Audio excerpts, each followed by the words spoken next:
세계 경제의 순위라고 사람들은 몇 년마다 어느 나라가 얼마만큼 경제가 발전했는지에 대해서 관심을 가지고 있습니다. 노르웨이 같은 나라는 계속해서 상위권에 있습니다. 그렇다 하더라도 그런 좋은 나라처럼 느껴지는 그 나라들도 때로는 약간의 살기가 힘든 부분들이 있습니다.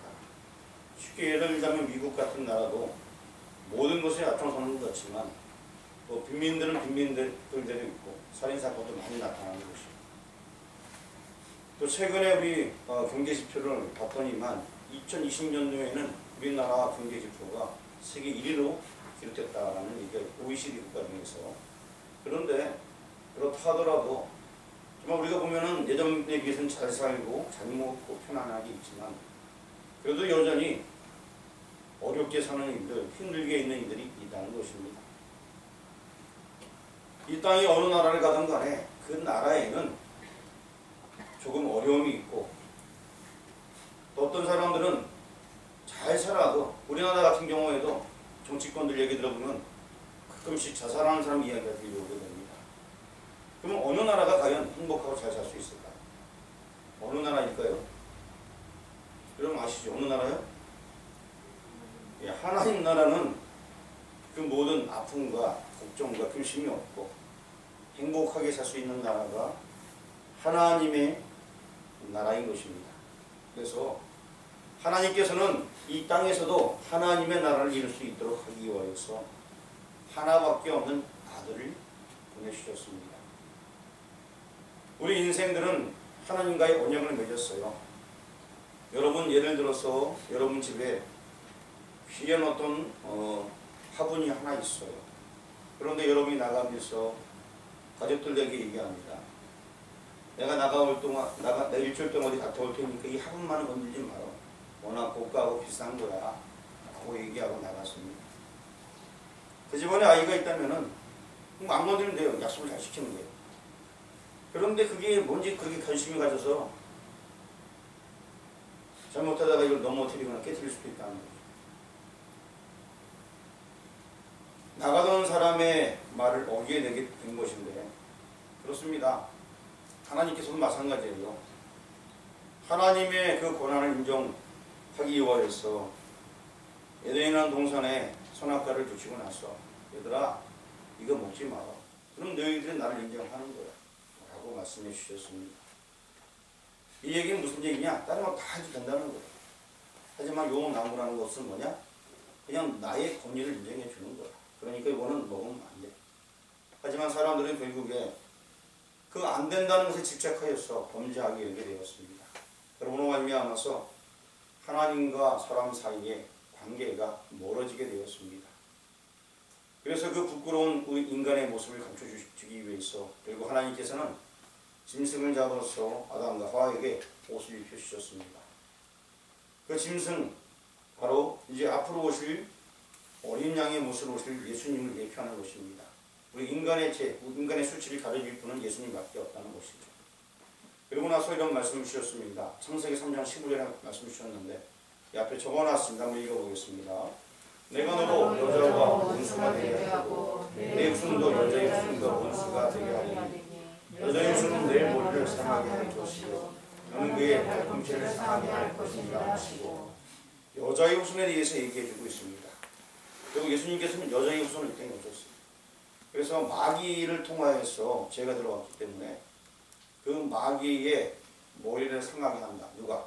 여자의 후손. 이렇게 메시지를 주었습니다. 근데 그것이 무슨 얘기인지 몰랐어요. 나중에 알고 보니까 예수님의 부활로 말미암아 예수님의 죽음은 발톱의 치를 상하게 하는 거였지만 부활로 말미암아 뱀의 머리를 상하게 하는 사건이 나타나게 되었습니다.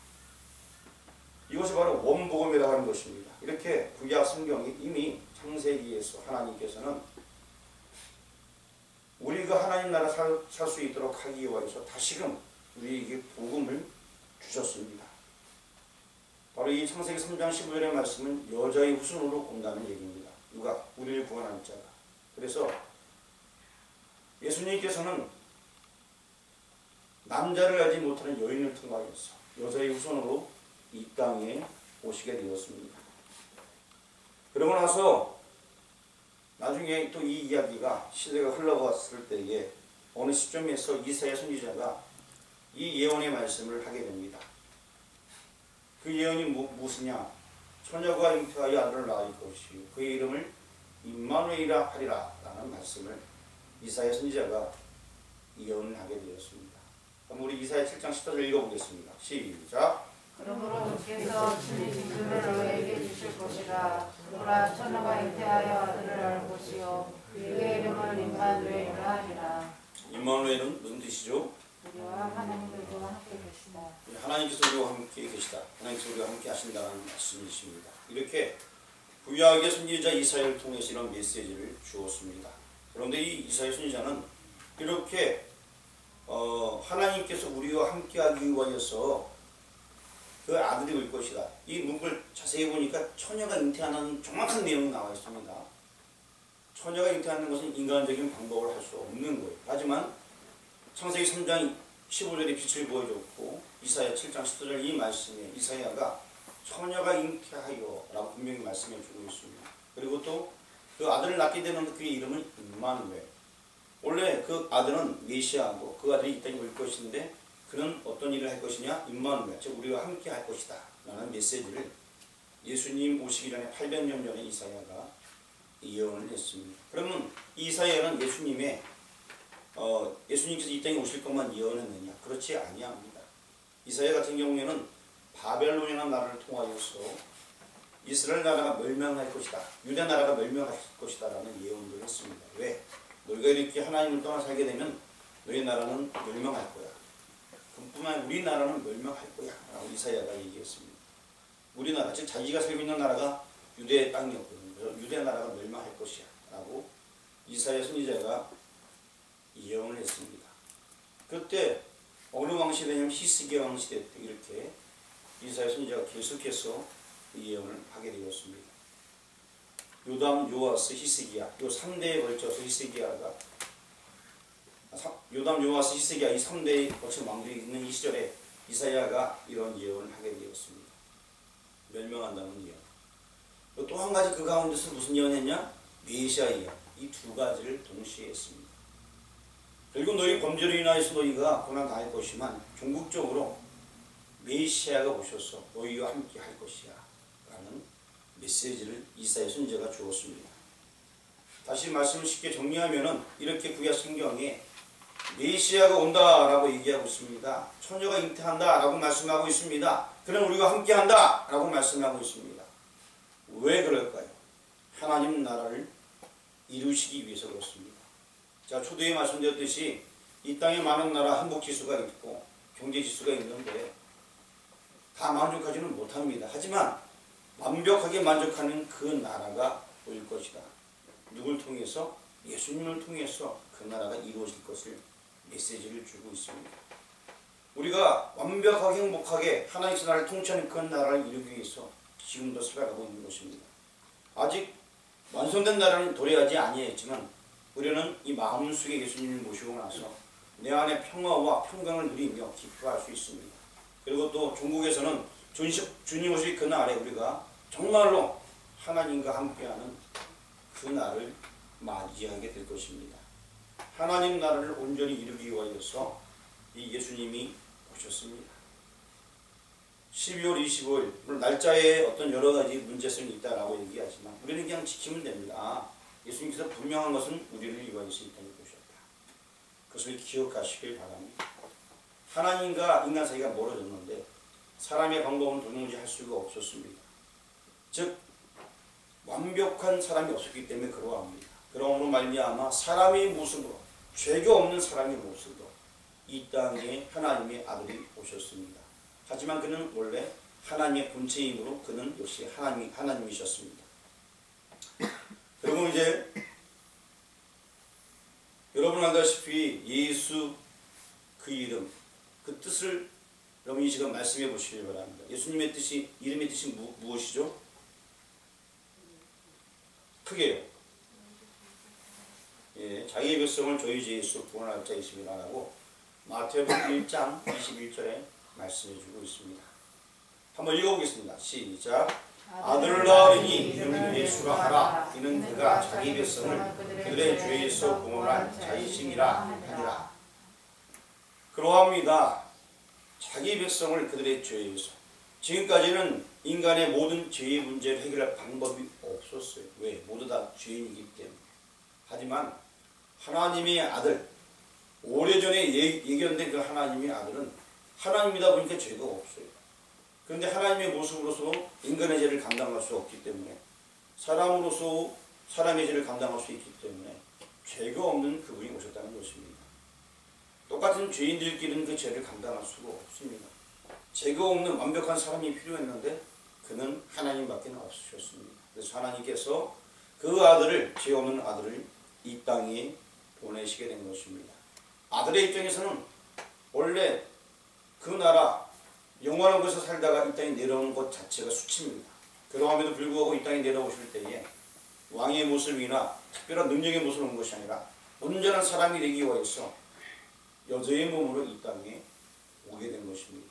그리고 또 인정받는 곳이 아니라 인정받지 않는 동네, 그리고 또 대단한 사람이 아니라 평범한 목수의 아들로 이 땅에 오시게 되었습니다.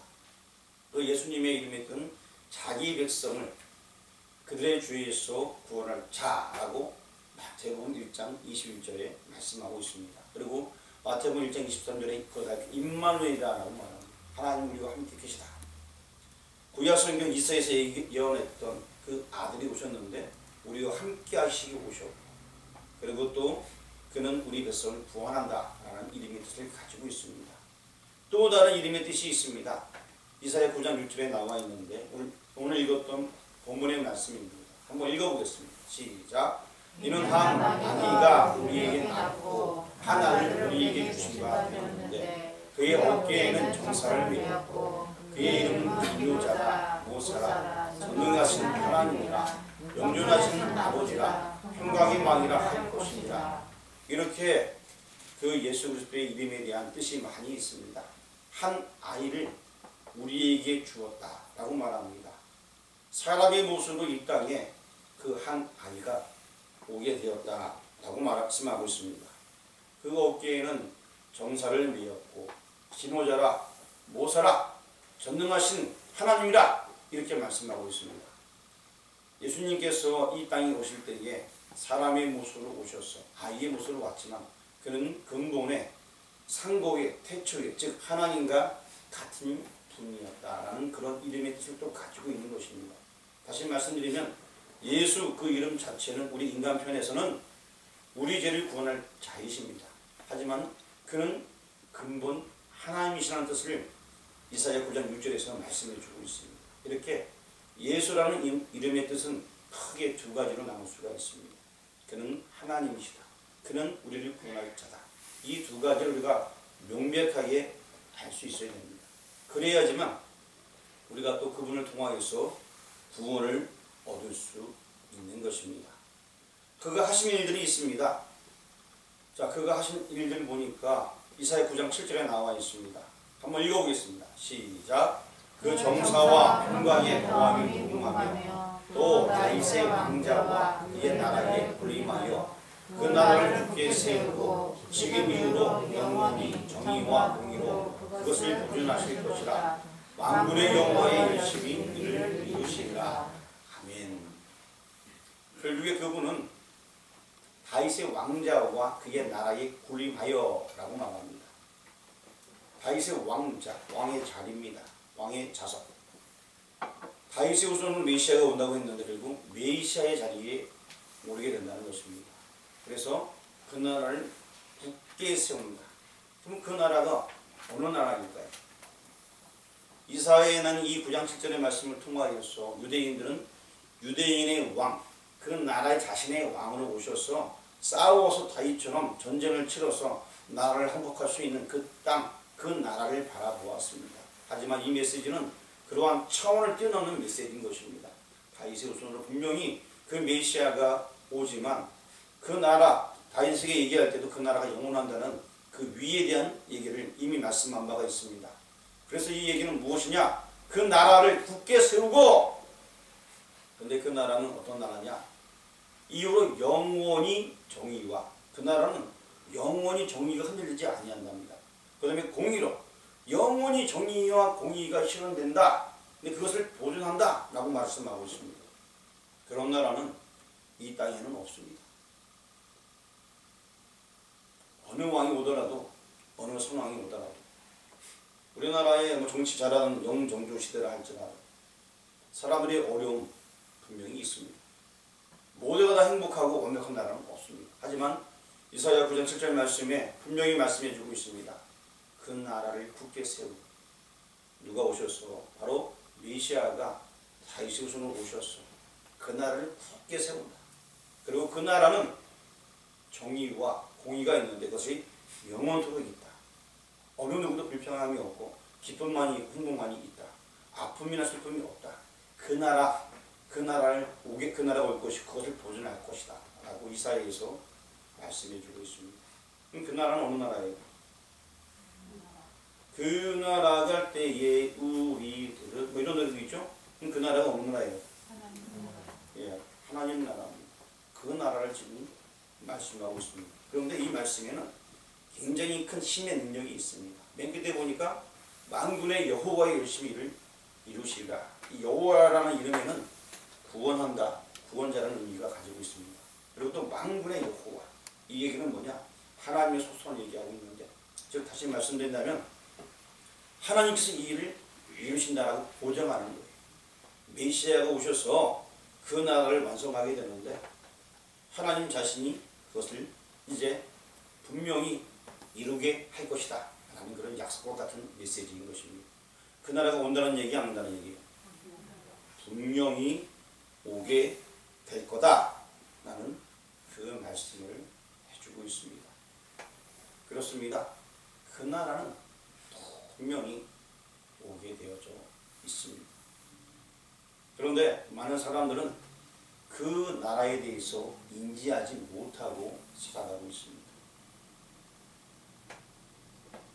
이 땅에서 아무리 고생해봤자 하늘나라 가지 못한다면 무슨 소용이 있습니까? 그 나라 가지 못한다면 이 땅의 모든 것들 아무런 의미가 없습니다. 하루를 살아도 예수님과 동행하고 마지막에 그 나라 간다면 행복합니다. 그리하여서 이 땅에서 신앙 생활하면서 어려움 당하더라도 어떤 이들은 굉장히 기쁨이 있어요. 왜? 그 안에, 자신 안에 누가 계시기 때문에? 예수님이 계시기 때문에 일을 하면서도 즐거워하고 고난 중에서도 기뻐할 수 있는 것입니다. 아픔 가운데서도 주님 찬양하며 승리할 수 있는 거예요. 그래서 먼저 우리 마음속에 그 나라를 이루게 되는 것이고 그 나라가 실제적으로 우리 앞에 도래하게 된다는 것입니다. 오늘 말씀을 대하는 여러분들, 이것이 바로 성육신의 은혜인 것입니다. 하나님께서 사람이 되신 그 목적이 무엇이냐? 우리 모두가 그 나라 갈 수 있도록 하기 위하여서 이 땅에 오셨습니다. 자신이 그렇게 비참한 모습으로 낮아지신 이유는 다름이 아니라 우리를 살리기 위한 것입니다. 우리에게는 그저 은혜이고 우리에게는 기쁨이고 우리에게는 한없는 복인 것입니다. 그 은혜를 누리는 여러분들은 주의로 축원합니다.